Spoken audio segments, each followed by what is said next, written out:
Hello and welcome to the last official week, week 16. I'm going to talk about week 16 and the final exam week here. So first of all, this is why we worked so hard in week 13, because week 16 is not too bad. Why? Because in week 16, what we're going to be doing is finishing up Project 4, Part 4. So if you haven't already, finish it up because it is due by the end of class here, so on the 9th. So May 9th. But what else you're going to be able to work on? You're going to be able to work on the discussion, the extra credit if you want. But what I would suggest you work on in class is the stuff for final exam week. So basically, this is kind of a working class period. You do still need to be here.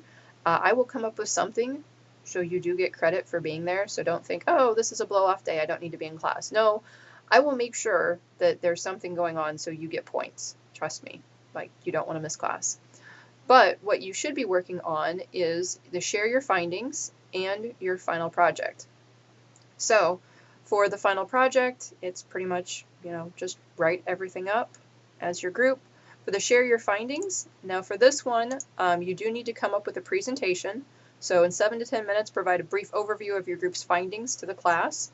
You can use presentation tools. For this one, because it is final exam week, you do have to actually be in class for this one. So even though I would recommend just go ahead and put your presentation together in class in week 16, final exam week, you do have to be there in class for the final to get credit for it, and we do have to have something per the college.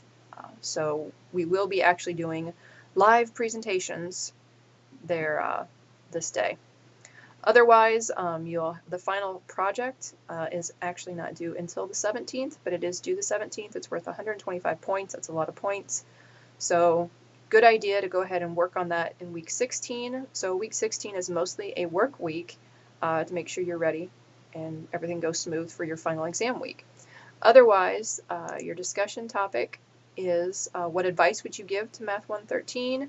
What do you wish you would have known going into the course? What's the number one thing you would recommend to be successful in the course?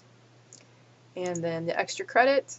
So you only get one attempt and it is timed, so 15 minutes, but it's extra credit. So I promise this will not count against you. Initially, it might look like it counts against you. That's just because of how I have to enter it into the gradebook initially, but I promise if you do it, I will flip it once everyone's done and it will not count against you. And if you don't do it, it's not going to count against you either. So if you want to do it, here it is. It's the extra credit. Otherwise, here's your discussion. And that's basically it. I don't even think I opened up the week 6 information because there's really nothing in it. I guess I could go ahead and open it up, but study resources, this is just for the extra credit, but otherwise there's nothing else. And assignments, it's just those 2 real assignments you need to finish up other than the Project 4 Part 4 and then working on the final project due next week. So that's it. Yay, you've made it to the end. Congratulations.